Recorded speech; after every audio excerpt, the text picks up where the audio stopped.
Bonsoir tout le monde. Aujourd'hui, nous allons parler du droit pénal international. Le droit pénal international est le corpus normatif qui interdit certaines catégories de conduite pouvant être considérées comme des infractions graves. Il réglemente les procédures régissant les enquêtes, les poursuites et la répression de certaines catégories de conduite et tient les auteurs de ces infractions pour individuellement responsables.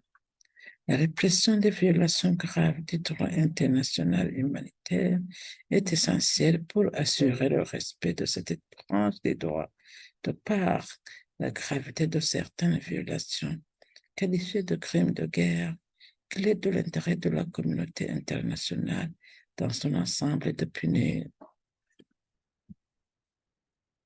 Le droit pénal international repose sur plusieurs principes fondamentaux, comme les crimes internationaux incluent toujours plus d'éléments extraterritoriaux qui nécessitent une interaction plus grande entre les États. Il est très urgent de coordonner le respect de ces principes. Les États doivent respecter ces principes, les principes nationaux prévus dans leur droit pénal interne et les principes spécifiques contenus dans les instruments régionaux auxquels ils sont partis. Des bases de la compétence. Un État exerce sa compétence sur son propre territoire. Cette compétence inclut le pouvoir de promulguer les lois, de les interpréter ou de les appliquer et de prendre les mesures requises pour les faire respecter, alors que la compétence d'exécution est généralement limitée au territoire national. Le droit international reconnaît que, dans certaines circonstances, un État peut légiférer ou statuer sur des événements qui se produisent en dehors de son territoire. Plusieurs principes sont reconnus comme fondant la compétence extraterritoriale. Il s'agit notamment du principe de la nationalité ou de la compétence personnelle active. Ce sont les actes commis par des personnes ayant la nationalité de l'État dit fort.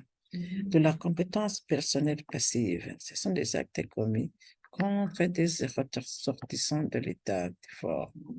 Du principe de protection, acte portant atteinte à la sécurité de l'État.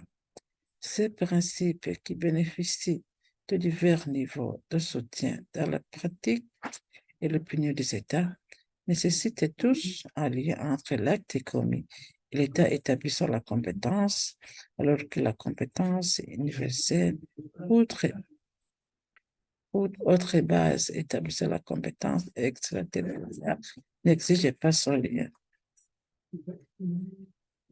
La compétence universelle est l'établissement de la compétence sur les infractions, quel que soit le lieu où elles ont été commises et la nationalité de leur auteur ou des victimes. On considère que la compétence universelle s'applique aux crimes internationaux les plus graves, à savoir les crimes de guerre, les crimes contre l'humanité et le génocide, de la répression par tous les États se justifie ou est requise comme question de politique et publique internationale et par certains traités internationaux. Les formes de responsabilité pénale. Il existe deux sortes de responsabilité pénale, entre autres une responsabilité pénale individuelle et une responsabilité de l'autorité hiérarchique. La responsabilité pénale individuelle. Une personne peut être tenue pour pénalement responsable au regard du droit pénal international pour avoir non seulement commis des crimes de guerre, des crimes contre l'humanité et de génocide, mais aussi pour avoir planifié, tenté de commettre ou incité à commettre de tels crimes ou avoir aidé ou assisté à de toute autre forme ou de toute autre manière s'est rendu complice de les crimes, de tels, s'est rendu complice de tels crimes. Responsabilité du supérieur hiérarchique. Des violations du droit pénal international peuvent aussi résulter d'une omission. Les forces ou groupes armés sont généralement placés sous un commandement responsable de la conduite de ces subordonnés. Il est donc logique, afin que le système de répression soit efficace, que la responsabilité des supérieurs hiérarchiques puisse être engagée alors qu'ils auront omis de prendre les mesures adéquates pour empêcher que leurs subordonnés commettent des violations graves du droit international humanitaire.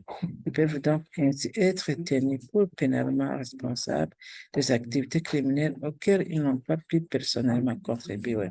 Merci pour votre aimable attention.